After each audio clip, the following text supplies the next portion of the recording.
Good afternoon, everybody. Welcome back to another episode of the Sunday Stream. I'm so glad to see all of you guys pouring in and so many familiar names and profile pictures. It's always nice to see the regular crowd. Today will be a little bit different from our usual Sunday show because I do not have a PowerPoint presentation made for you, and I don't have to do all of the heavy lifting this time because I am joined by my wonderful Subscribe Star backer, writer, and someone who has a very deep and intimate knowledge of what's going on in Lebanon, Hunger. So welcome. Thank you for having me. I'm very thankful for the support, and you mentioned and reached out to me that this is something that you knew about, and I couldn't say no to that opportunity. Yes, and I should mention everybody, go subscribe to this man's channel. He has a new kidney. He needs his meds. You can you can be in my position and have a chat with him on any topic you want. So go for that. Well, I appreciate the early shill. So to start off, I wanted to just sort of broach the subject, I guess, really on the economy that's been sort of the biggest strain that's been here. Everyone from like Al Jazeera to the Council of Foreign Relations, some very different sources and perspectives based on who they're funded by, have kind of said that the majority of the economic crisis that we see, the electricity and fuel being rationed and subsidized by the central bank, the lack of access to basic goods like bread and water, really kicks off around 2019. And I know that you had said that you would kind of grew up there, you went to high school and college, and you came back to the States in 2017. So I was wondering if prior to the alleged 2019 catalyst time, if you had seen the signs growing up. Yeah, I got out just in time. I came back to the States in 2017, but there was definitely, the economy was pretty good, especially between 2008 and 2017. There were issues before underlying issues. But yeah, the crisis really kicked off 2018. The economy was just very rocky, but 2019 it just went down a hole. It just went down a hole, and ever since October or the summer of 2019, it's been a just complete disaster and a S show. So what about it in 2019, at least in your perspective, really started to set things off? Right. So in 2018, there was a small, not recession, 0% growth, 1% growth, wasn't growing very high. There was a big rise in unemployment. A lot of companies shut down, and there was that.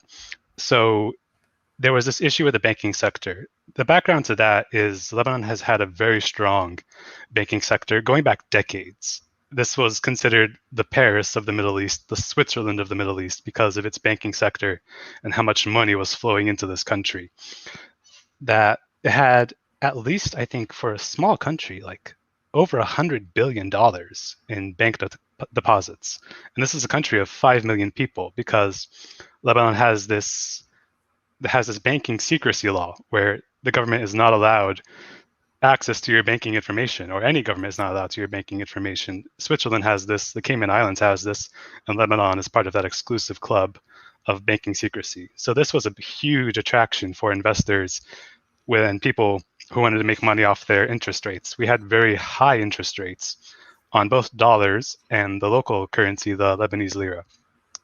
I remember in 2013, the interest rate for dollars was like 5 or 6%. And it was 8% interest for the Lebanese lira. So if you had $5,000 in the bank and you just sat on it for 12 years and did nothing, you would double your money in 12 years on 5 or 6% interest rate. So with the strong banking sector, there was these issues. The government has huge budget deficits. It's never posted a budget surplus. The last time it posted a budget surplus was 1974, which was the year before the Lebanese Civil War. And the government was just wasting money left and right. This is a country that doesn't produce 24/7 electricity. It doesn't produce reliable running water. And all these companies are monopolized. The water company and the electricity company is a government monopoly. So it's just wasting this money, at least $3 or $4 billion every year. But it didn't matter because this banking sector was so strong that it was very easy to get loans, to get hard currency, and that the Lebanese currency was actually pegged to the dollar. The peg was for every $1, it was 1,500 liras, and that had kept it completely stable for at least 30 years, it didn't move because it was just pegged 1-to-1. So this was an extremely stable currency. It was much stronger than it naturally would have been. But because of the central bank and all of this foreign currency available, it was kept stable and the economic situation was stable. In 2018, 2019, this becomes a problem. The United States starts imposing sanctions on Syria, and there's actually a bank in Lebanon. I forget which bank it was called, but it was found to be a front group for Hezbollah. So this bank was immediately shut down in 2018. Its assets were seized. It was bought up by a different Lebanese bank, and this had a very big chilling effect on the banking sector.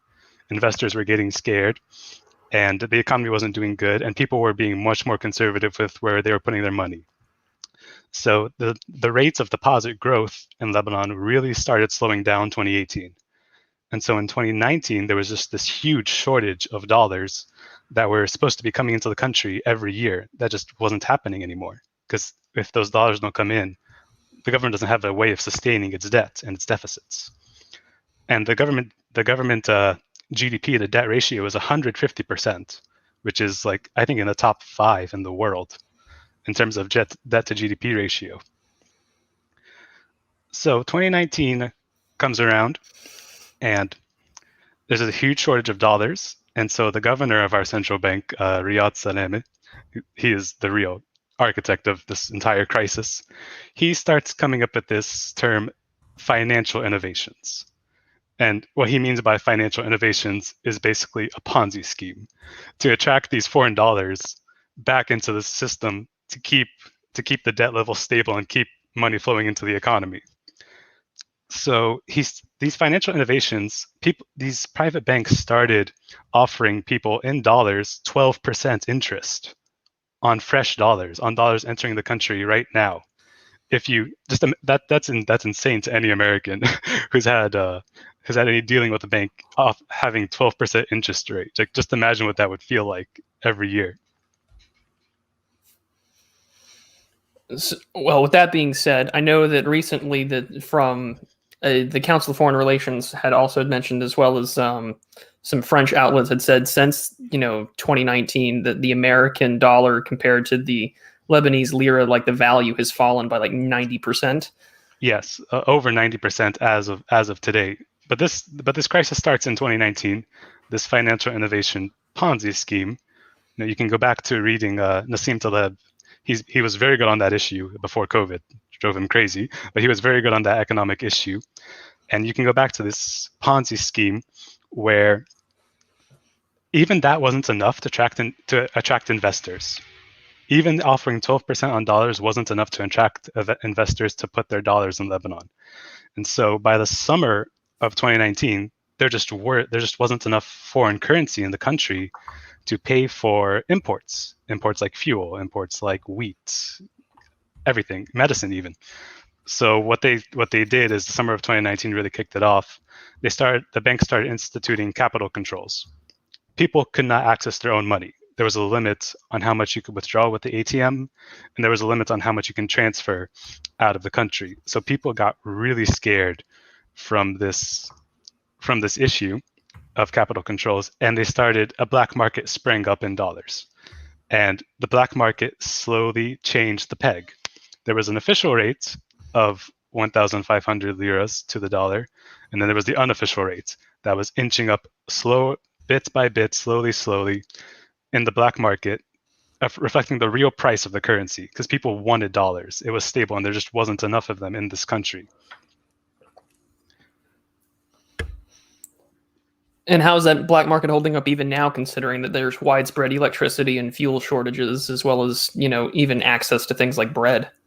Yeah, that black market rate, you said that the currency lost 90% of its value. That's the black market rate. The government hasn't recognized that fact, but that is, if you want to get any dollars in Lebanon, you have to charge that black market rate. It is, I think, it goes from 1,500 liras to 21,000 liras. That's more than 90% of the value of the currency lost in just 2 years.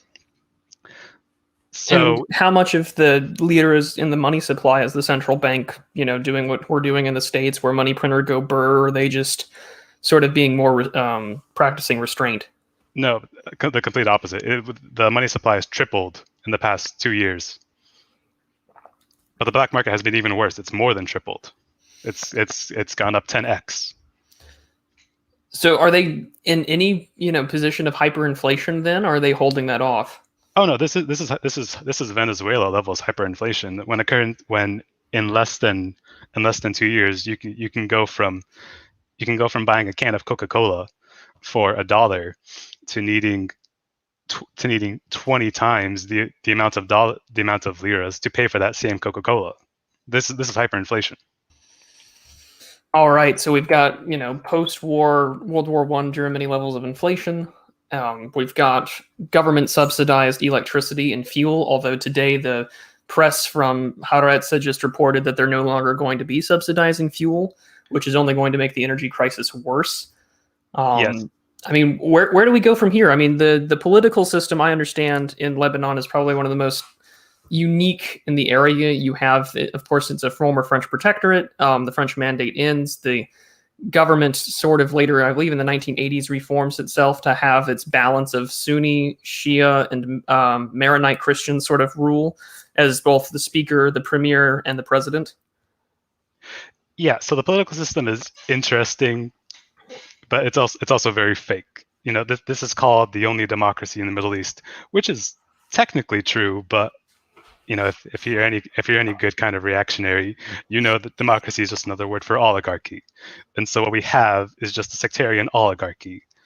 It's a more free system compared to other Arab countries because it's not a one-party state. It's a multi-party state, but it is still a sectarian oligarchy. And this oligarchy, just like ours in the States, is just incapable of change. It's incapable of reform. It can't do anything. It's not even incompetence. Like any budget deficit or any government debt is just a hidden profit for an oligarchy that's transferring that loss onto the government, onto people's taxes and everything like that. So this system is incapable of change. We have a lot of sects in this country. There's 12 different brands of Christian. There's another 5 branches of Muslim. So it's a powder keg of social strife with this sectarian tension, which is why we had a civil war in 1975 until 1990. But the post-Civil War consensus was basically an oligarchy using this banking system to enrich itself even more off the back of all these incompetent decisions, like the monopoly on electricity. There's also a monopoly on telecoms. The internet companies and the telephone companies are also a government monopoly. And they're also extremely inefficient. So all that money is just transferred to our oligarchy. It's just incapable of change. It has no way of reforming itself. If one party disagrees, nothing happens. It needs total consensus from all these sects. You can't have any unhappy members. So just nothing changes. Nothing evolves. Well, that certainly explains why there hasn't been a formal government in place since July of this year. There's been no consensus to form a coalition. I know that on the 15th, the Prime Minister, Saad Hariri, resigned, if I'm pronouncing that correctly. Yes. He resigned. He had been Prime Minister 2 previous times. He was actually the son of a Prime Minister as well, Rafiq Hariri, who was assassinated in 2005. So he comes from this very deep political family that's very powerful in Lebanon, and even he can't get these people together to bring all these different parties, the Christian parties, the Shiite parties, the Sunni parties together to form any kind of actually functioning government. And we have never had a functioning government in this country, I'd argue, since 1975. Good Lord. Just to illustrate that, actually, we have not. The last time we had a budget, like an approved budget in this country, was 2004. It's unbelievable. Yeah, if you think Congress is bad, just wait. Well, I would imagine that the American system will eventually break down along racial and sectarian lines. I'm just going to give it a few more years. I look to Lebanon now and South Africa as what's coming. Oh yeah, and even South Africa is not going through this fuel and food and shortage crisis. Well, I mean, they've got rolling blackouts, and that's about it right now. Yeah, definitely. And we've never had 24/7 electricity since the 70s. So with that being said, there's a couple of questions that got brought up, and I'm gonna read them off now. I'm gonna start with Semyagog's questions because he has quite a few. So I know recently there's been the marking of the anniversary of the Beirut port explosion, Yes. with lots of protests and a lot of concern. So the Semyagog asked this question: what did the Lebanese believe happened with the port explosion? What's the popular consensus? It depends who you ask. Okay. We even though there's been an investigation, there's a lot of shady details going on. So what happened on August 4th, 2020, that the 1 year anniversary was 2 weeks ago. On August 4th, 2020, there was an explosion at the port of Beirut. It went very viral on Twitter. It looked like a mushroom cloud. The port of Beirut was storing, I think, 3,000 tons of ammonium nitrate, which is a fertilizing chemical, but it's also an explosive substance. So there was a fire that was started near the port of Beirut. It spread to this warehouse that was storing these tons of explosives, basically, and it just wrecked the entire area. It was just leveled. This explosion was so powerful, it registered as a 3.5 on the U.S. Geological Survey. It registered as an earthquake on the U.S. Geological Survey. The explosion Yeah. was And here's an image for the viewers. Yeah, the explosion was so powerful, the shockwaves carried over the Mediterranean and damaged a couple houses in Cyprus. And Cyprus is 150 miles away. Semyagog follows up asking, is there any truth to the belief that ammonium nitrate is a cover story for it being a Hezbollah weapons storage site? That was a very popular theory. We know it was ammonium nitrate. We know that for a fact, but how did it get there and why was it there? This ammonium nitrate was confiscated actually from a ship in 2013. I forget the nationality of the ship, but it was confiscated by the Lebanese authorities and just kept in this warehouse for 7 years, just sitting there. And nothing in the port of Beirut happens without the knowledge of Hezbollah. It's very well known. They have deep contacts in the port. They know everything that's coming in and out of that country, everything coming in and out of the ports.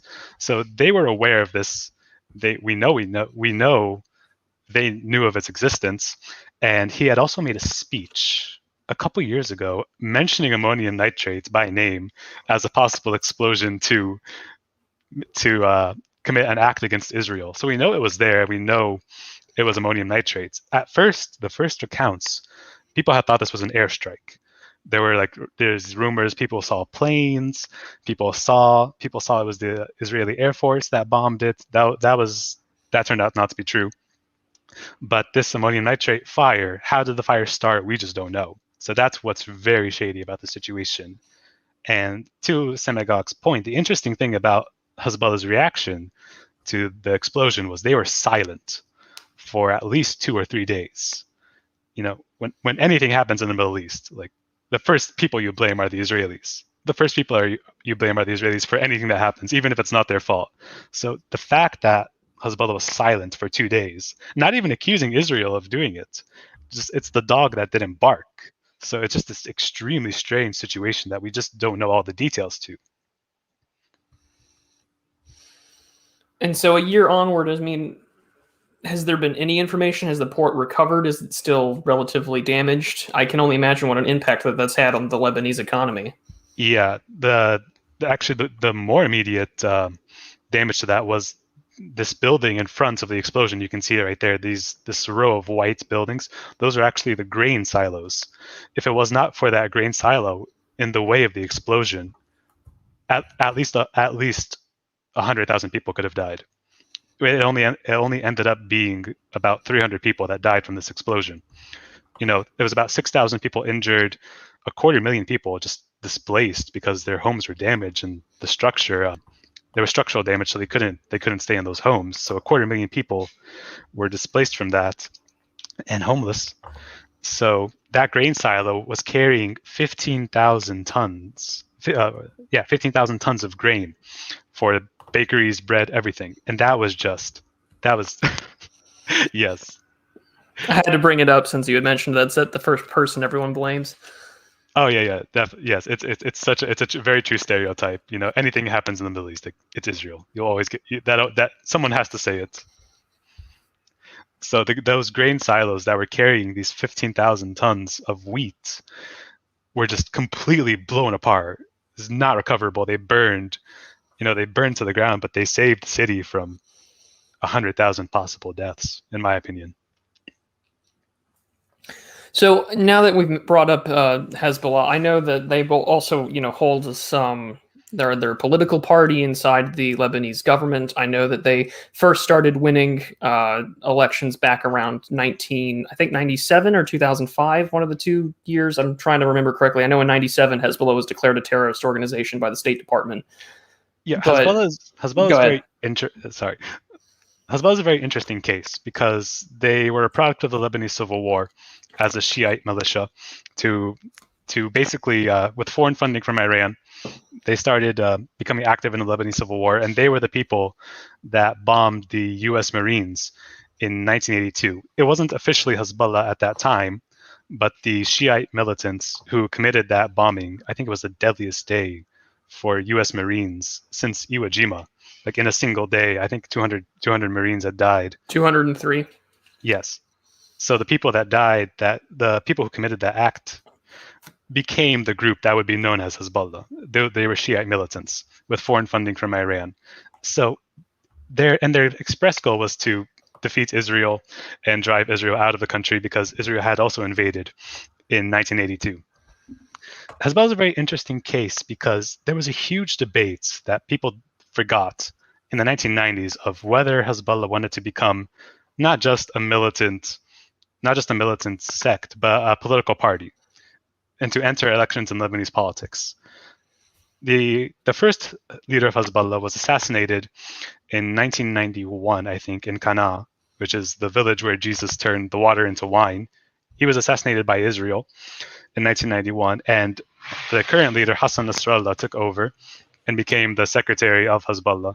And it was his decision, with Iran's approval, that they become a political party and they run for elections.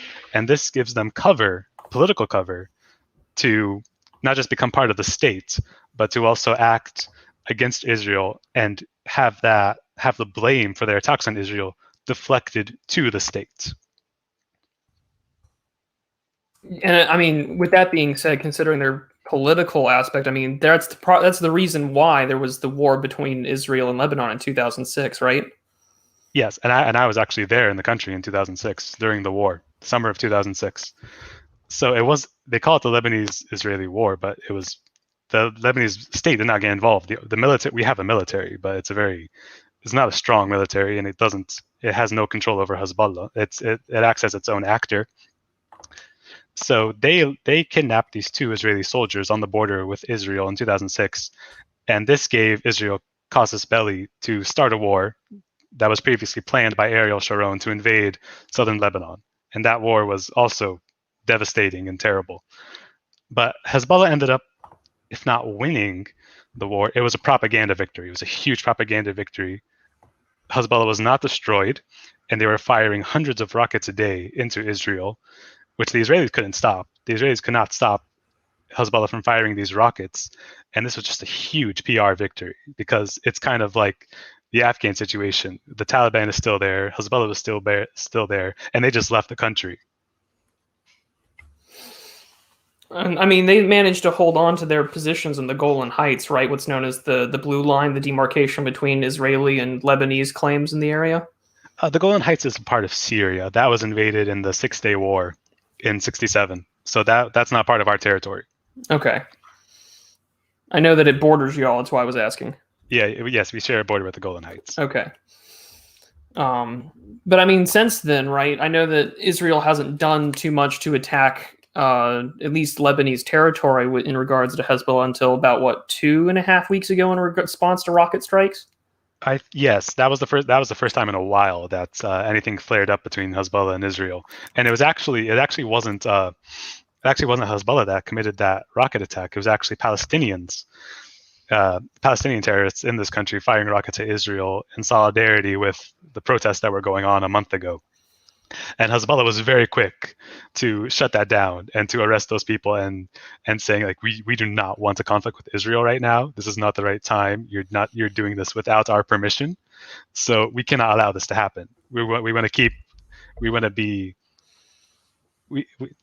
at least neutral for now, even though Israel is our sworn enemy. We do not want a conflict to flare up.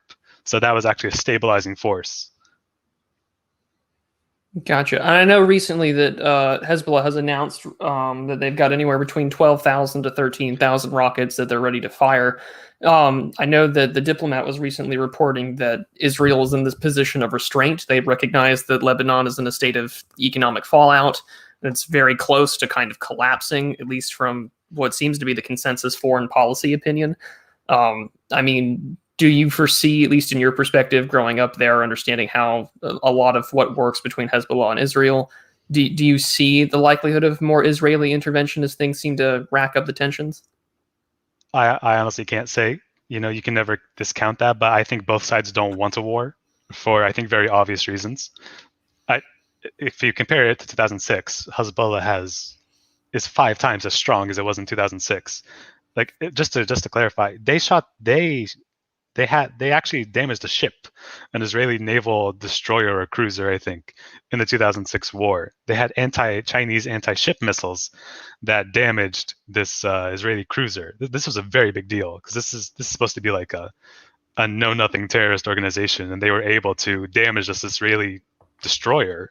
This is a very big deal with Iranian-supplied Chinese anti-ship missiles. So if they had that in 2006, it's 5 times greater than it was back then. And so if they're 5 times stronger, this kind of brings up another question that Semyagog had. I have this as a list here. What role does China play in Lebanon? Clearly, there's some arms dealing that is supplied. I would imagine that it's done through Iran as maybe a third party, proxy. But I mean, how much of an influence did they have there, either on terrorist organizations or the Lebanese government?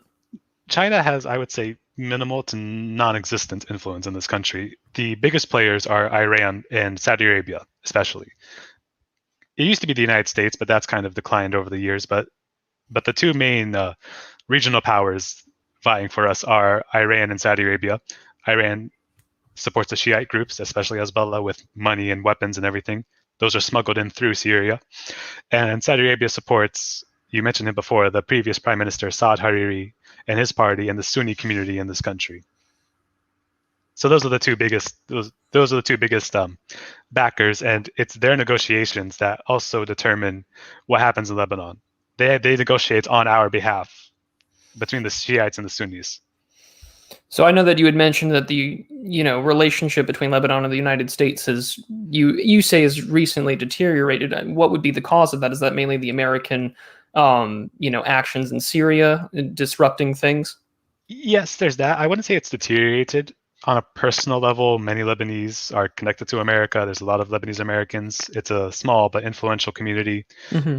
America is very popular. It's in terms of the Arab countries, I think Lebanon ranks as one of the most, viewing America the most positively compared to other Arab countries, but it's deteriorated because of the situation in Syria, and the sanctions in Syria have also affected us because this is our biggest neighbor. Lebanon is a tiny country. Our only neighbors are Syria and Israel, and so most of our exports go to Syria, and there's a lot of cultural overlap. So it's been the Syrian civil war has had a very negative impact on this country too, just from the spillover. I would say at least 1 million Syrian refugees were living in that country. I'm not sure if all of them have returned, but I'm sure there's still quite a few Syrians in the country from the civil war. Mm. Now that is a good question to ask you as well. I mean, I know that the migrant crisis has played a substantial role in the Middle East, primarily though through Turkey, because that's sort of their gateway to the European Union. But I mean, has there been a lot of displacement? And I know that you just mentioned 1 million, but has there been more? Has that been a problem with integration? Are they more isolated? That was the worst of it. The worst of it was about 1 million people. We also have another I would say 1 million Palestinians from the war in 1948, and they have not been integrated. The Palestinians have their own camps. They keep to themselves. They're not allowed to They're not allowed certain jobs. They're not allowed to gain citizenship, and all that. And the same with the Syrians, although they're more socially integrated, more culturally integrated. But no, they're not allowed to have certain jobs. They're not allowed to become citizens. This is not Germany. We will not assimilate them. We want them to be in Syria, and we want Syria to be a very stable country. Yeah, Orthodox Empire in the chat, who had mentioned that he's Lebanese, had said there's about 500,000 Palestinians and 1.5 million Syrians literally everywhere. Yeah, that's more accurate.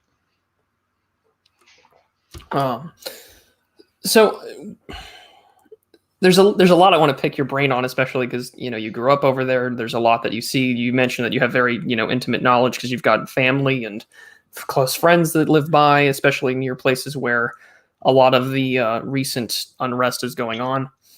I can kind of relate to the going, getting out when the going was good. We moved out, my family and I moved out of Germany in 2011, right before like the migrant crisis really picked up. So I can kind of understand where you're coming from, but not to that degree, nor would I dare make a comparison. But with the current situation near failed state status, do you see other Arab countries and partners going to perhaps provide some sort of bailout, provide some sort of humanitarian relief? I know that there's been a lot of reports lately that the Chinese are considering making a major investment, especially in its energy grid. That came out of the Diplomat just a few days ago, but I would imagine that someone that borders Israel, the Golan Heights, and Syria, this is only going to be a recipe for disaster. Have any other Arab states in the area decided to step up and try and have a conference, try and have a discussion? Has the Arab League done anything? There's been, ever since I think 2006, multiple international conferences, mostly Western partners with some Arab backing, but mostly Western conferences about supporting Lebanon, funding Lebanon. But these are all conditional on political reform. And political reform is just impossible in this country. You can't. Nothing changes without consensus, without unanimous consensus. Actually, every sect and every political party has to agree, and they can't be left out of the table. There's so much backroom deals that you get this share, you get dividing up the pie. That this is your share, and everyone leaves somewhat happy. But this means nothing is capable of change. So there was 3 conferences organized by France to fund Lebanon after the construction of the civil war, after the war in 2006, and I think again this happened in 2013. But these have all failed. Some of the money gets distributed, but nothing in this country has changed for the better. So I don't see the Arab countries picking up the slack. If China comes in, that would be a blessing.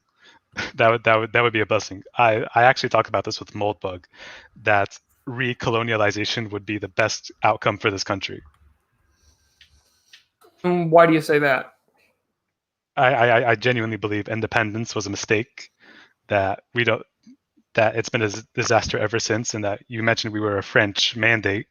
I think that was a very good period in our history, and having that executive leadership controlling this local oligarchy makes it a much more sustainable and much more effective political system. I mean, I can definitely agree with you there. For me, it just sounds like that this is more proof that you can't have a sort of a multi-sectarian or a multi-ethnic democratic system that functions, especially if it's one that requires everyone to agree. Absolutely, and this goes back to the Ottoman Empire, where the Ottoman Empire was controlling this territory. There was an appointed governor of this state, but the communities were left to themselves. But you still had that executive leadership, just in case anything wrong went down, that there's that executive leadership that can take charge of the situation. Because if you leave this oligarchy to fix itself, it won't. It'll just deteriorate. Mm. And I mean, with the deterioration happening, I mean, Hezbollah, of course, is more concerned about not wanting to be too aggressive. They don't want to invite more Israeli airstrikes into the area, or more foreign intervention. But I mean, their close relationship with the what's left of the Lebanese government does raise some concerns. I know that the Trump administration imposed sanctions, I think, on your foreign minister, or at least the former foreign minister, Basil, I think was his name, for giving money to Hezbollah. Yeah, I don't know about that case specifically, but yes, the Trump administration was definitely imposing more sanctions. This was alongside their Syria sanctions targeting Hezbollah as well. Mm-hmm. That, yeah, so a couple people got targeted, having their bank accounts frozen and stuff like that. So that pressure has been increasing ever since 2018 on Hezbollah. And I'm sorry, I lost track. What was your question again? Well, I was just, with what semblance of government is left, I mean, how does this impact, Hezbollah's decision-making ability? I mean, I know that they don't want to invite Israel over right now, but at the same time, they're in a very aggressive posture. They've been making threats in response to the airstrikes a few weeks ago. Yeah, so Hezbollah has very effective leadership. It doesn't really matter what happens in the Lebanese states. They're a part of the states, but they are also separate. It's its own organization. So their executive leadership is very different. They have a military structure and the political structure. It's the political structure that's responsibility is to deal with the states, to talk to the other sects, to talk to the other political parties, work out deals, form a government. That's not going to happen anytime soon. I don't see it happening anytime soon.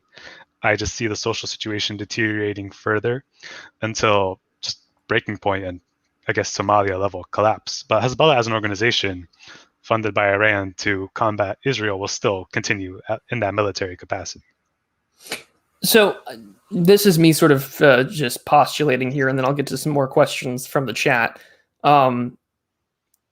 Considering that, when the Islamic State started making some inroads in Iraq and Syria in 2013, 2014, and 15 timeframe, I know that Iran sent quite a bit of its, members of its Revolutionary Guard into Iraq, started getting really involved in local Iraqi politics. They have members of parliament now inside of the Iraqi government. There's a lot of sway that Iran holds over Iraqi decision-making nowadays. And that's courtesy due to the unrest and the disruption of just, state functions because of what happened with ISIS. Do you think that Hezbollah could take a similar role, considering that Iran has, hegemonic ambitions in the region? Do you see them trying to take advantage of, the fact that Hezbollah has a political structure inside Lebanon? I would say that situation already exists and has already basically existed for 30 years. Hezbollah, it's clearly the client of Iran. It gets all its funding from Iran. It gets massive amounts of support from the Revolutionary Guard. So that situation has already been going on for 30 years. And that was also the case in the Syrian civil war, where both the Iranian Guard and Hezbollah teamed up with Bashar al-Assad to save his regime from the CIA-sponsored rebels. Gotcha. I would imagine if things really do go towards that Somali-level collapse, that you're going to see a lot of Iranian and probably Chinese influence trying to put Hezbollah, I guess, at the seat of government. I mean, they're the only ones with any sort of existing infrastructure there. Yeah, I wouldn't want that. I don't think many people in Lebanon would want that. The same situation is going on right now in Afghanistan with the Taliban. This is not a good situation, but a stabilizing force has to be introduced at some point. We can't have this just insane and continuous level of chaos. And this level of chaos has been going on for a while now. It's just been unbearably bad for the past 2 years.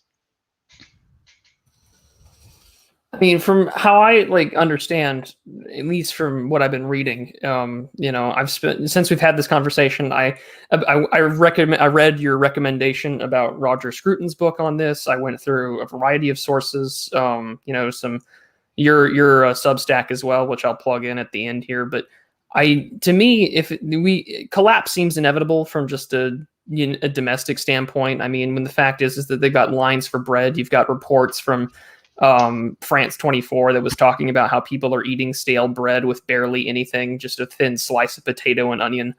To me, this just seems the collapse is inevitable. It's a matter of time. I think with what's going on, and I'm just going to tie this into sort of a grand narrative, and I'm going to ask for your opinion on it. I think with what's going on in Afghanistan, the fact that you've got a lot of Russian and Chinese interests and agreements on sort of facilitating, what I would presume to be eventual Taliban rule. They've basically taken over Kabul as it is. They're in the presidential palace. They've got a diplomatic ring around there for the country. With China's interests in trying to get to the Mediterranean, and their Belt and Road Initiative, I see Lebanon being a very potential vector with that. Getting through Iraq, or getting through through Afghanistan to Iran, which of course would give you access to the Strait of Hormuz. And I would assume Iraq is with Iranian influence, but I would imagine that Lebanon would be a prime picking for China's Belt and Road Initiative. And I was wondering what your thoughts were on that. That's very possible. But you have to realize we're a very small country on the Mediterranean. This country is basically the size of Connecticut. That's how big this country is. So if China wants to go through our Belt and Road, they can. The port of Beirut used to be an extremely busy and productive port on the Mediterranean. It was a very big, and it was very big on Syrian exports. They would go through the port of Beirut. It was a big hub. But they could just easily route around us. They can go to Syria. They can go to Turkey. Or they can go to Israel. It's very easy to get around that. We're not essential to anybody. Maybe Syria has interest in our country, but we're not essential to anybody else. And yeah. And let's. There are a few more questions that I want to bring up here as well. Let's see here.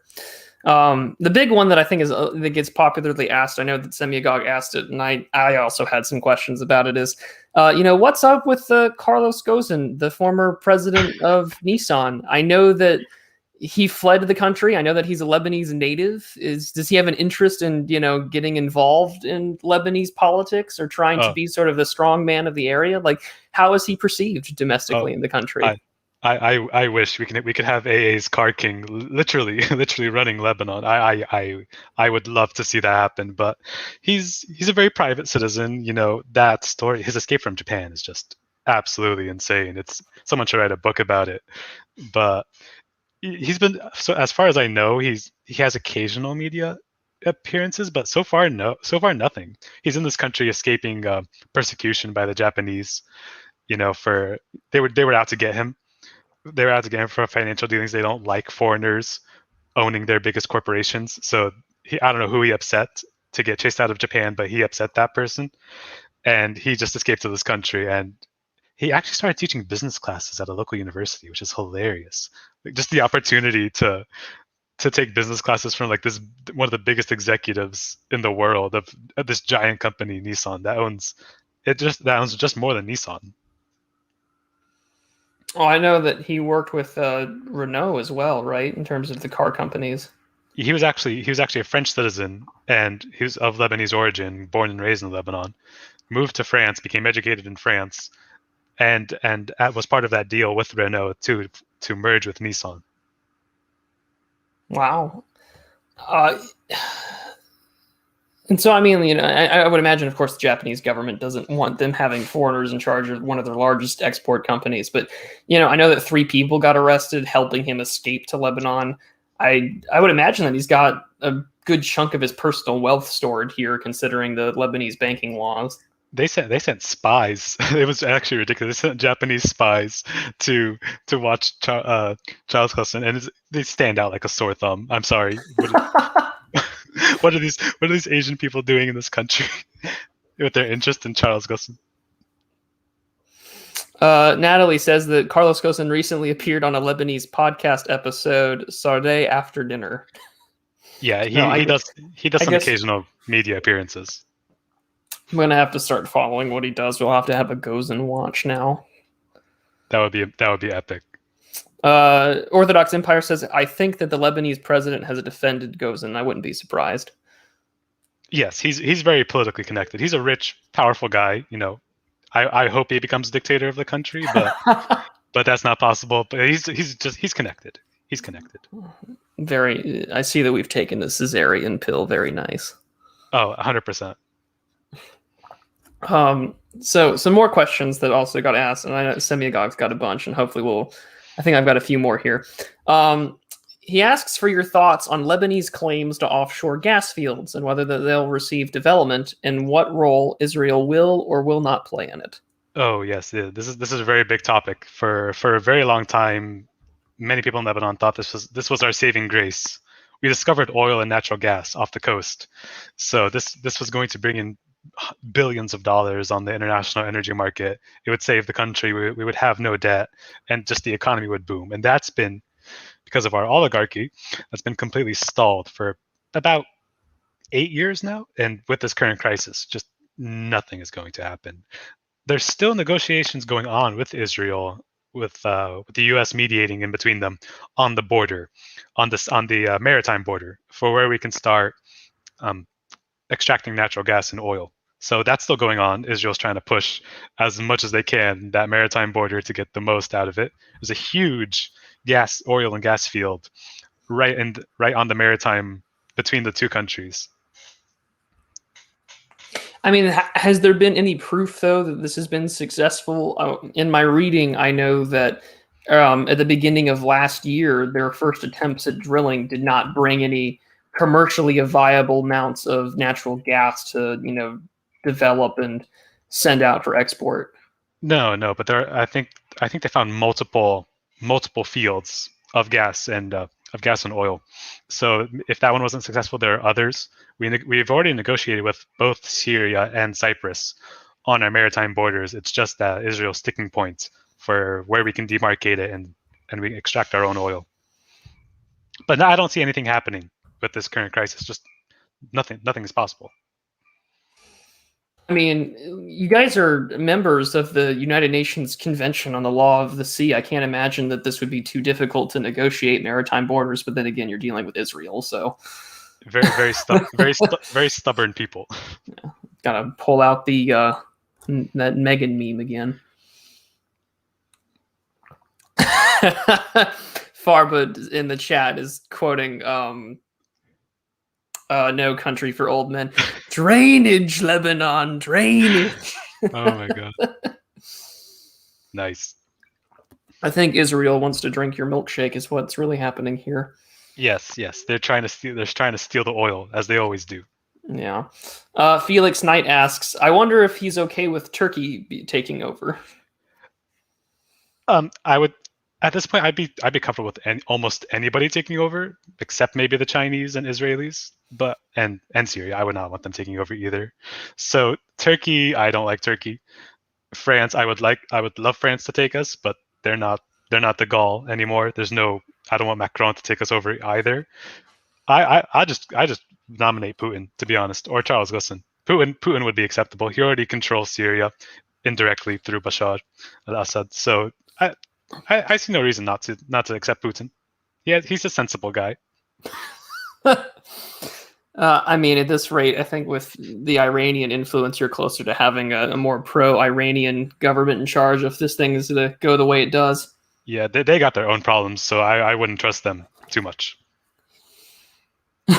Glow in the Dark says this dude wants a French king to establish a Crusader kingdom of Tripoli too. Of course, he'd be fine with the Turks.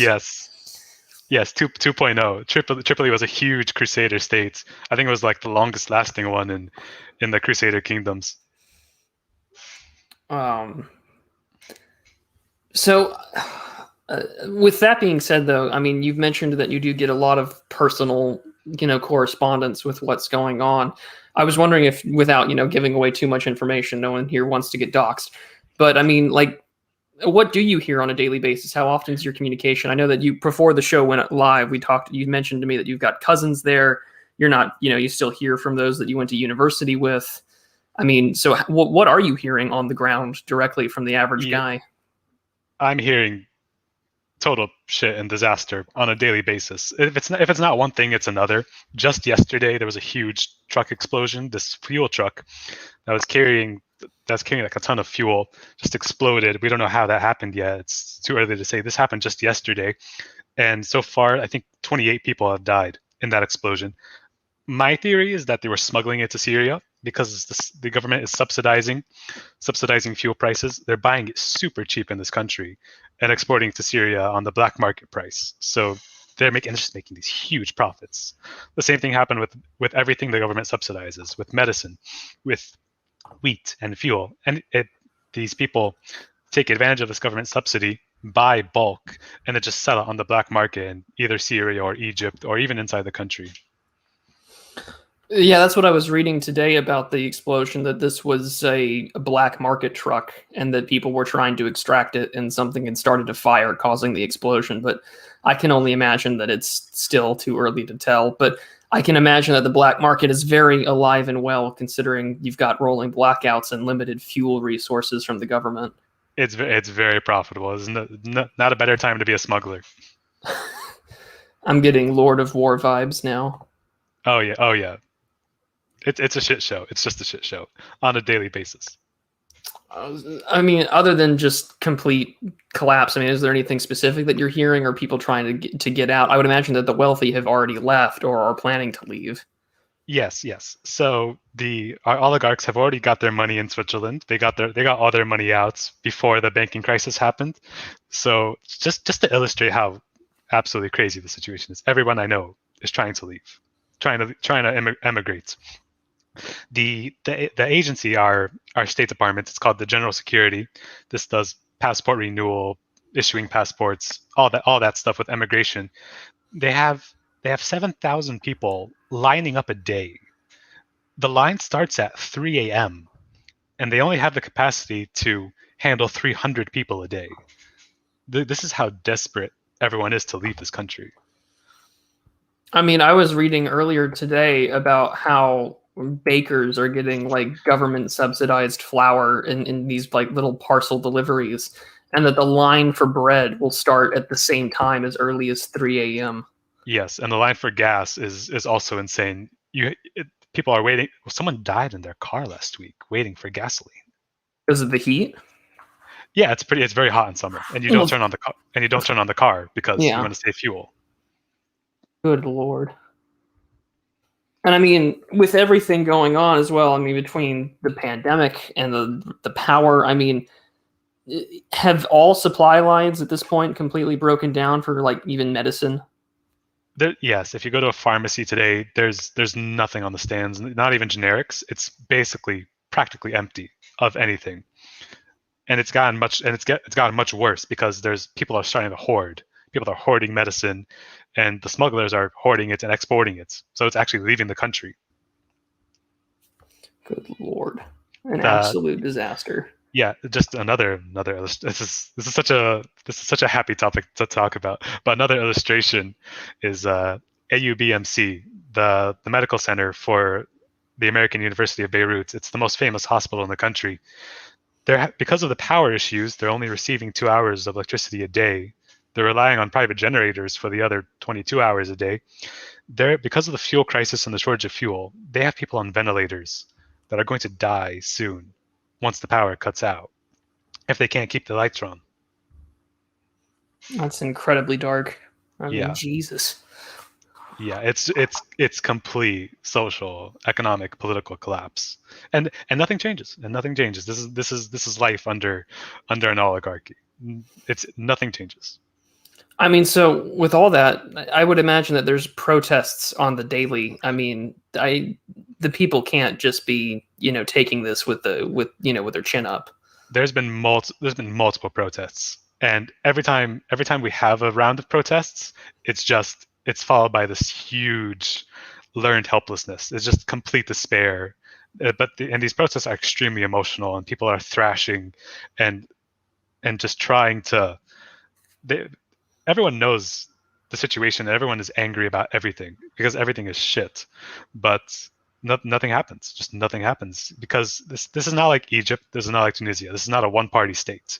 There's no person responsible that you can overthrow. It's an entire system, and it's a system backed by a sectarian client-patron relationship. I know in your pieces that it's linked in the description for those of you who are interested in his perspective on Lebanon. I know that in your first one, talking about the explosion and people, calling for change and revolution, you had warned against it.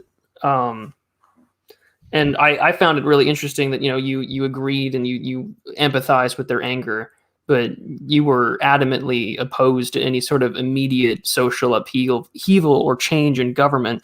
I was wondering if your perspective had changed since you wrote that piece, or you still don't want something to have a violent sort of change.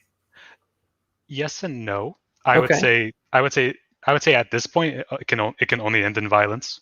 I would say at this point, but the issue with the protests is they're not organized. There's no leadership. They're not a political party. What happens if they replace the system? Like, what's next? So I'm a very orthodox Moldbugian. I want an extremely orderly transition of power with an executive. At this point, I would take a military dictatorship. One of my solutions was always, in my next piece, a military dictatorship.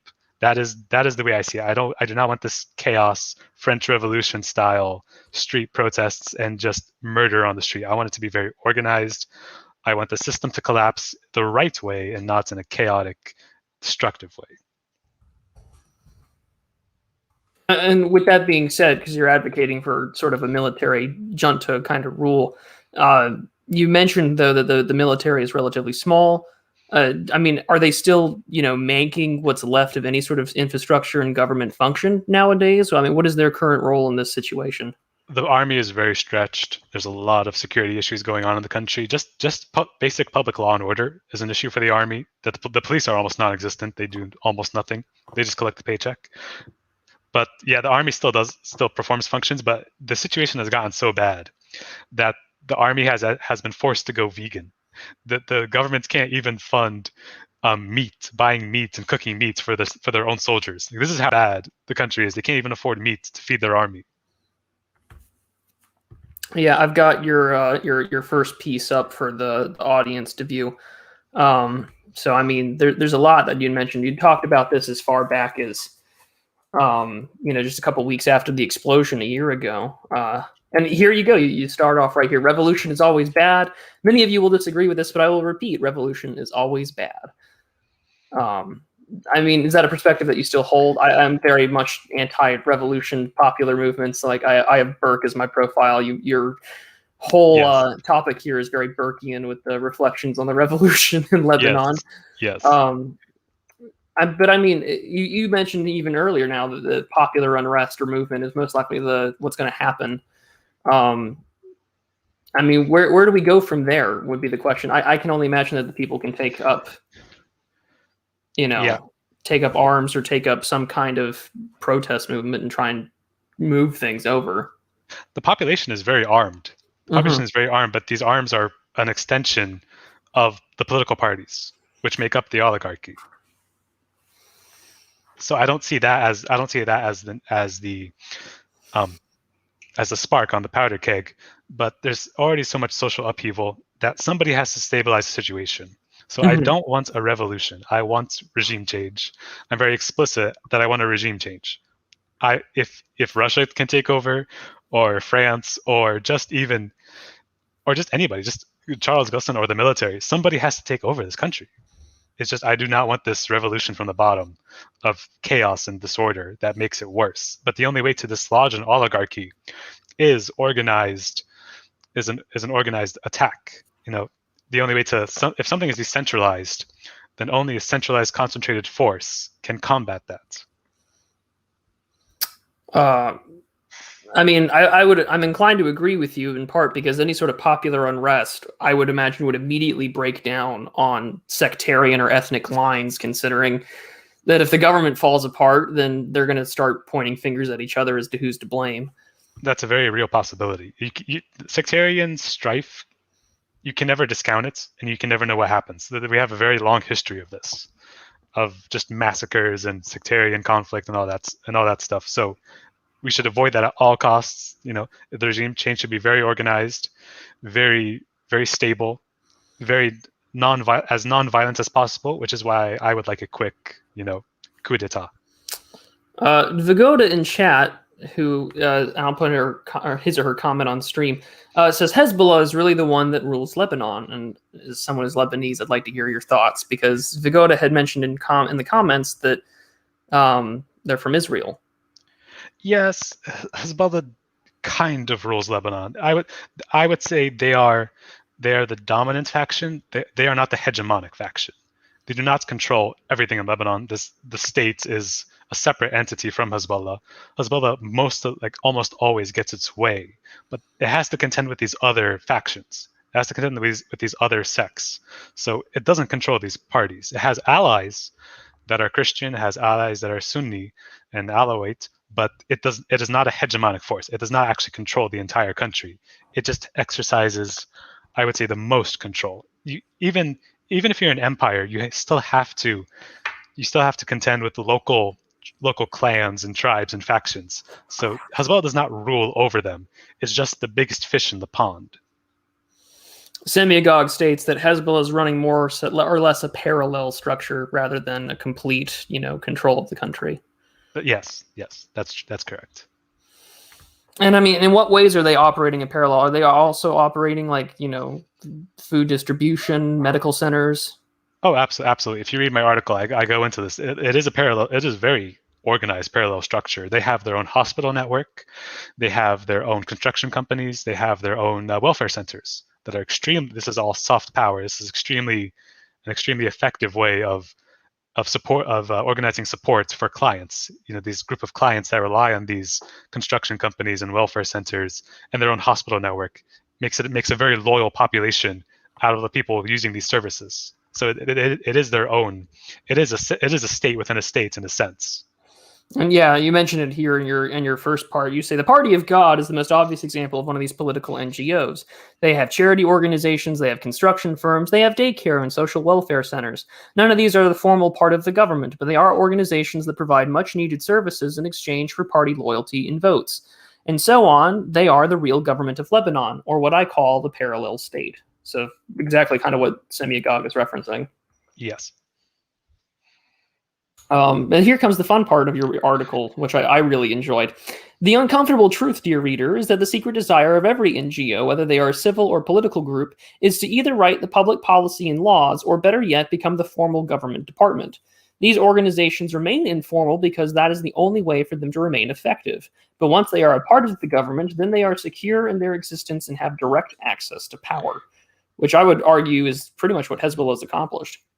Yes, and this is also a description of the American system, how powerful these non-governmental organizations are writing the laws and public policies for the formal government. I'm like I said before, I'm a very orthodox Moldbugian. So I took this and the entire purpose of my blog is to take these reactionary ideas and apply it to this country. And surprise, like every time I do this, it fits. It just fits in it's so understandable in that context. Well, with that being said, I mean, what you've written 3 pieces now on what's going on in that area.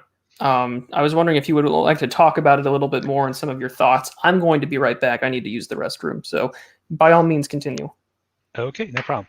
So I already have these 3 articles in my Substack, Reflections on Revolution, Part 1, 2, 3, and my 4th part is upcoming. The three previous issues is me explaining these reactionary ideas, applying them to Lebanon, seeing the local conditions on the ground. How does this apply? How are these political parties? How do these actually operate on the ground? And the 4th part of my series will be finally solutions. Why I personally believe we should have a dictatorship, or not even a dictatorship. A dictatorship is a very negative connotation. Why we should have basically an autocrat, whether it's Putin or Charles Gusson or just the military, anybody. This oligarchy cannot be allowed to exist. It's non-functional, it's corrupt to the core, and it doesn't deserve to exist. We deserve a better government than this, and somebody has to take charge. Because having these different sects, having this oligarchy, means that nobody's responsible for anything.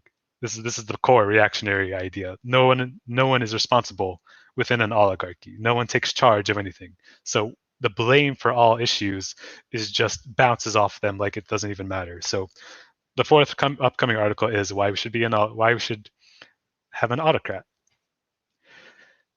So do you guys have any questions for me in the chat? Let me go through it 1 second. All right, I am back. Okay, cool.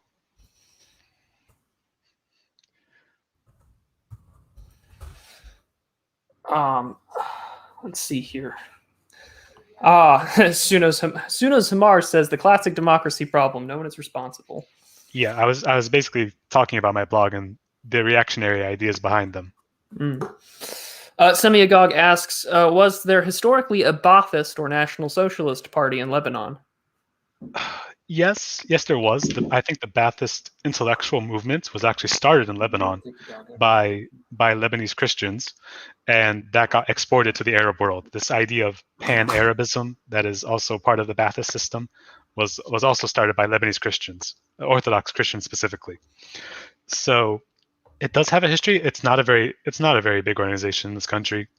The political parties are organized by sect, so the Baathists are historically a secular movement, so they didn't hold a lot of sway here. Even though we have a lot of leftists and secularists in this country, that party specifically didn't gain a lot of traction. Is that in part just due to maybe the limited Iraqi influence in the country, considering it's been more Iranian? They don't need to. The Baath party controls Syria through Bashar al-Assad and his father, Hafiz. So they don't need to control Lebanon when Bashar al-Assad is also mostly responsible for this country.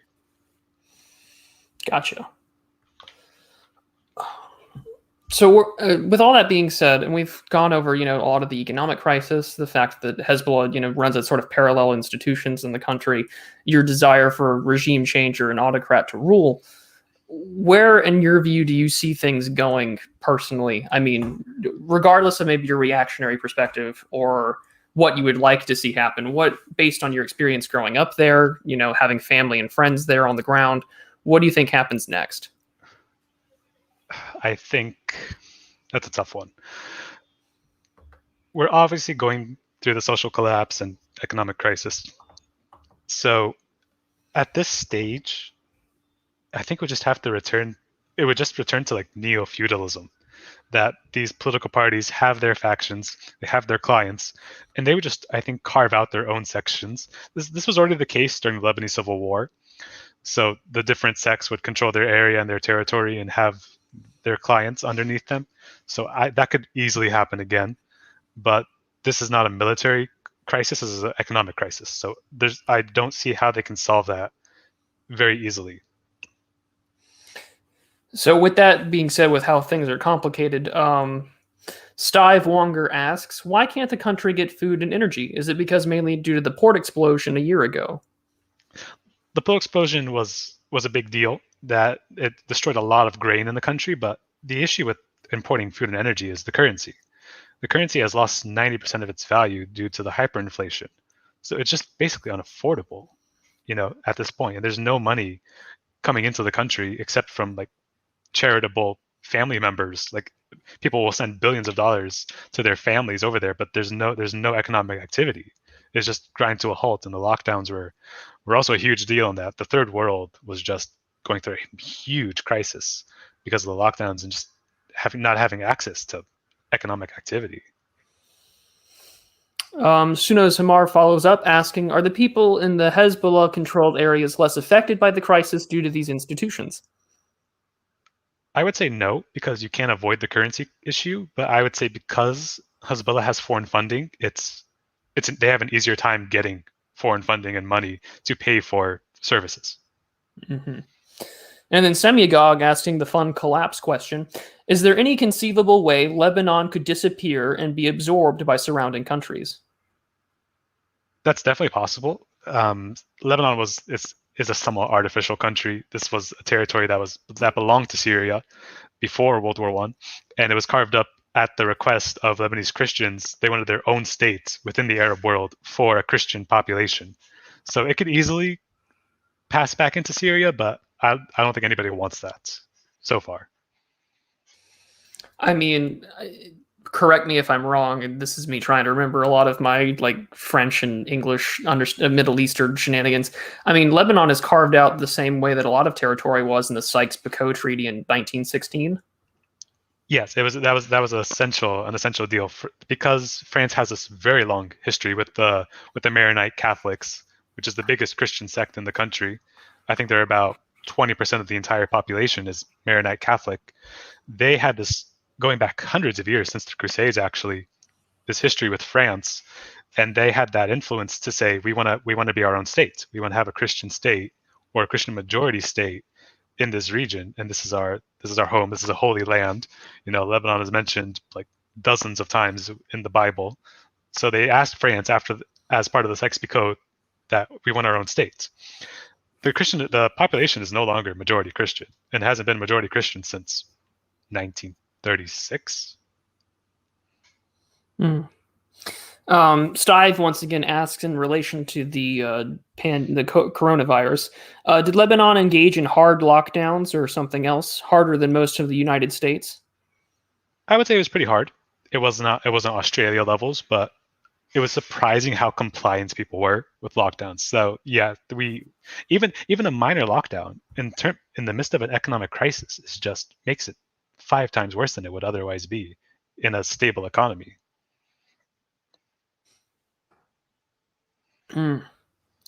Plenty of questions for you, so there's a lot to go on. Because I do not want to try and pronounce this semiagog, I'm just going to put it up on screen for Hunger to read. who do the Caesarians in Lebanon like? Who are the Caesarians the Azerbaijanis? Who are the Caesarians? That's an Ottoman like historical thing. I know that name from somewhere. Let's find out. Oh, Sassanians? I don't know I don't know who that is. There we go. Here they go. The Circassians migrated to the Ottoman Empire, including Lebanon and neighboring countries in the 18th and 19th centuries. However, they're mostly located in the Akkar Governorate, which they've come to Berkal since 1754. They are a minority that numbers that are approximately 100,000 throughout the Middle East and actually in Lebanon, because now I have the entire demography of Lebanon opened up now. I have no knowledge of that group. If they exist, they're absolutely tiny and not very politically relevant. We have a huge Armenian population as a result of the Ottoman Empire and the Armenian genocide. There's, I think, at least 100,000 Armenians in this country, which makes up a big percentage of the Christians.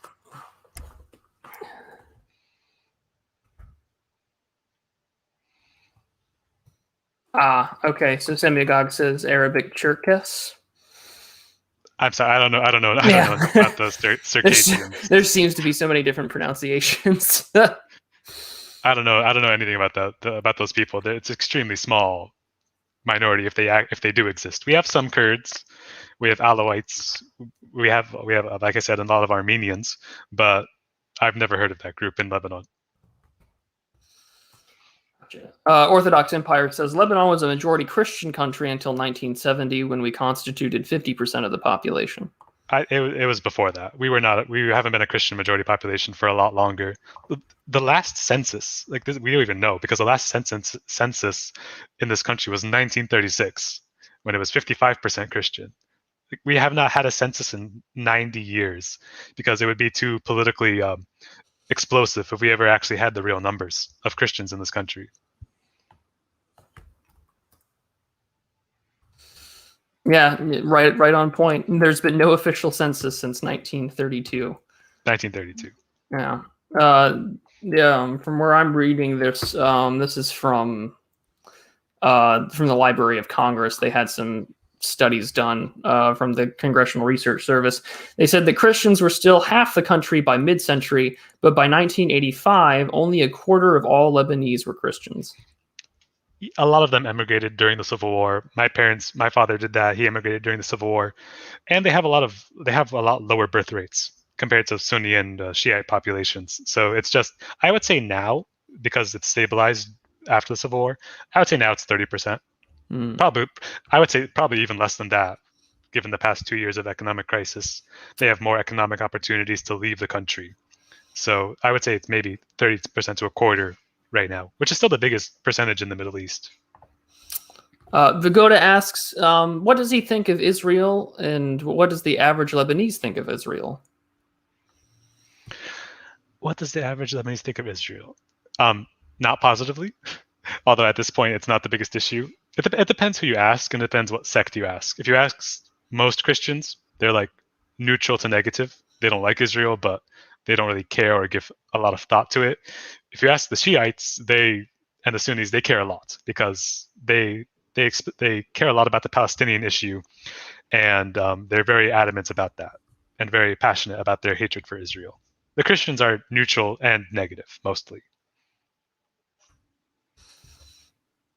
Well, with that being said, Vagoda, you might want to offer in the comments here or the chat the Israeli opinion. I personally don't think about Israel. I don't care. I don't care that much. I don't hate Israel. I would love for there to be peace, but I don't see that happening anytime soon. And Israel is just a far more successful country, so I'm jealous. But yeah, there's that. Well, I mean, as they like to, proudly declare, they are, an ethno-state. But with that being said, let's see here. There was somebody who had sent a question via super chat, but I'll get to that in a minute towards the end here. But yeah, I mean, from how I see things, I think that Lebanon is nearing its collapse. I mean, between the crumbling infrastructure, the widespread hyperinflation, the lack of supply lines, and access to even the most basic resources like medicine, I do see just the sort of perfect example of a failed state happening, which is unfortunate because that just means that so many countless innocent people get caught in the eventual crossfire of what becomes. To me, I do see foreign intervention happening. I don't know if it'll be, Syria. I don't know if it'll be, Turkey or China or Russia. I just do see a lot of foreign involvement happening soon thereafter. When it happens, I don't know. I think that the situation is only going to get more dire before there's kind of this open, it stops being an open secret and it's just something that we acknowledge. But yeah, I don't know what happens from there. And I've been very thankful for your perspective on it. Well, thank you. Like I said, this foreign interference has always been a staple of this country. Everyone knows the Shiites have their patron, which is Iran, and the Sunnis have their patron, which is Saudi Arabia. And the Christians are kind of split between different patrons, but they're not as committed to the Christians as Iran is to Hezbollah or the Saudi Arabia is to Saad Hariri. Lowell asks a really good question here. He says, the collapse sounds like it was engineered. Who is expected to benefit? It could have been, but I would say it was kind of inevitable given the financial situation. This was never a sustainable situation financially. This currency was pegged 1-to-1 to the dollar. It's been stable for 30 years. It hasn't moved at all. We are a very weak economy, and we were basically feeding this currency peg because of how much billions of dollars was coming into the country, into our banks. That was the only thing keeping it stable. With that gone, we have nothing else. We have nothing else of economic value in this country. We make nothing. We produce nothing. We have no manufacturing. We don't have a 24/7 electricity. What are you supposed to do with this economy? I mean, to me, it just seems like collapse benefits virtually any sort of ambitious power in the region, right? A power vacuum allows you to create influence. We see this multiple times. Iraq is a really great case study of this. Iraq faces almost all government and economic collapse during the crisis of the Islamic State. Iran seizes influence and weighs a substantial amount of influence on government decisions, especially in parliament. So I would foresee something like that happening. I take it as, did somebody engineer the collapse of the Soviet Union, or was it just an unworkable, unsustainable system? It could have been. I don't discount that theory. A little column A, a little column B. I do see this as just inevitable in a sense. I know that someone had GSP asked about Lebanon having Syrian refugees. I think that the number GSP is about 1.5 million from what we talked about earlier. Yeah.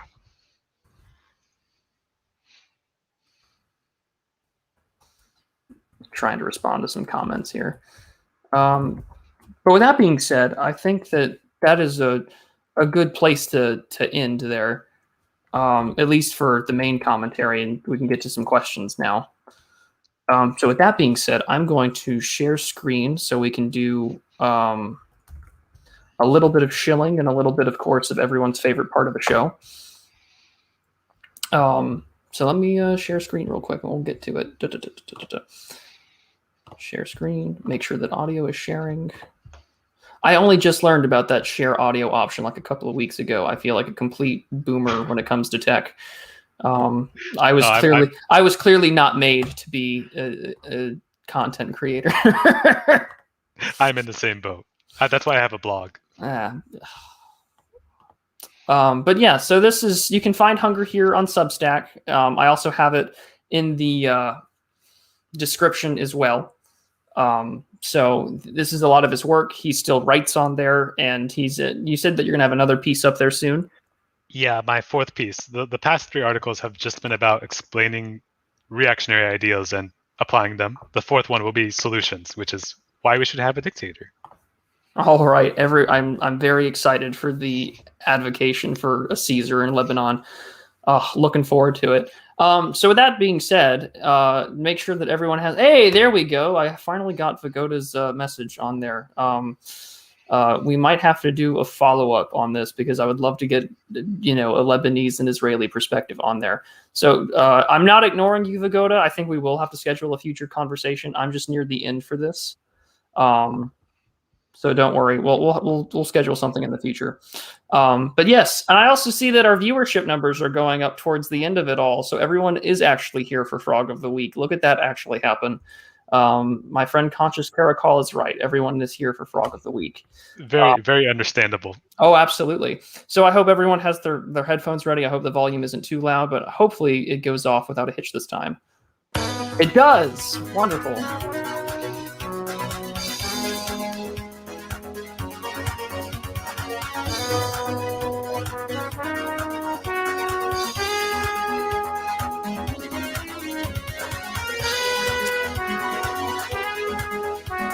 So that was Semiagog and I have both had a wonderful good friend of mine called Cyberpunk Internal Affairs. You can find him there on Twitter with the same name, who did that theme for me. But I thought since we were talking about Lebanon that I would go off and discuss about a Middle Eastern frog. So today we're discussing the Middle East tree frog, named after French zoologist Marie-Jules César-Savigny. It can be found in a few places across the Middle East: Lebanon, Israel, Turkey, Syria, and Jordan, just to name a few. Although you can find them in Qatar, Saudi Arabia, Iraq, and Iran as well. Despite such a arid environment, they do stick to temperate temperatures. They try their best to stay in forests and shrubbed areas, and will find themselves mainly in permanent freshwater areas such as lakes, streams, and ponds. They're not a very big frog. They're only about 2 inches in length, with no real differences between males and females. So there's no sexual dimorphism, like we talked about last week with the American bullfrog, where the females are much larger than the males. Their tadpoles develop rather slowly. They become young froglets in about 6 to 8 weeks, and they are an incredibly territorial species. They use their voice and croak to mark their territory and have no problem getting in fights with other males in order to have access to territory and mating rights. And they are, like other tree frogs, they are mainly, consumers of insects and small bugs and flies in the area. They're not very predatory when it comes to animals larger than them due to their small size. But that is this week's Frog of the Week. And as always, this is what we do at the end of every show on Sunday, because that's about our best to try and talk about something that's a little more uplifting, because we do cover a lot of dark subjects on the show, and I always find it good to make sure that we end on a happier note. Fantastic. Yep. But with that being said, I do have some announcements. I was teasing something on Twitter as well as on Subscribestar for a few of you guys, as well as on the community tab for the channel. So I do want to show you off a little bit a few things, but first, I know that there was a super chat that got sent in, so I want to answer that first, and then I want to show you guys the really fun stuff. Overview. There we go. Oh, Lev Polyakov sent $5 USD, wishing you the very best this Sunday. Lev is one of the hosts of Break the Rules BTR. I've made quite a few appearances there, so thank you, Lev. I greatly appreciate it. And if you aren't subscribed to them over there at BTR, you should. They get a lot of, both internet personalities. They've started getting a lot more left-right commentators on there. It's a really good place to hear different people, different perspectives, different ideas. They've covered everything from esoteric books to they do art streams, and they recently had a conversation about like the occult and Chris Chan. So if you're ever in for just the most wacky kind of topics and conversations, you should definitely subscribe to them.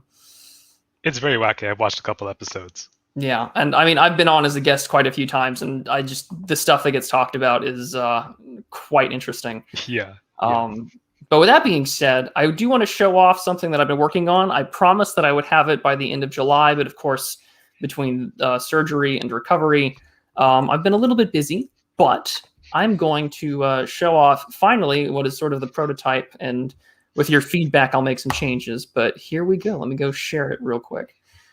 Share screen. Let me find the tab. Here we go. Share. So I finally have a merch store up. It took forever, and I apologize. But yeah, so we've got a few shirts. Coffee mugs are very popular. I've been told that the socks have been a very nice touch by those who got to see it early. Let me put the link in the chat for you all so you guys can enjoy as well. But yeah, this is what I currently have available. I'm going to show off the coffee mug because I'm absolutely in love with it. I ordered a sample of this because it's to die for, I think, in my personal perspective. So, I'm just here for the Frog of the Week every Sunday with the Credentialist. I love it. Which is most of the audience, to be honest. Oh, I mean, yeah, absolutely. You're all here for the end of the show. The geopolitics, fuck that. You're here for frogs. Let's be honest. But yeah, this is what I've been working on for the past couple of weeks, getting things set up on Teespring because the Redbubble UI was absolutely just throwing me off.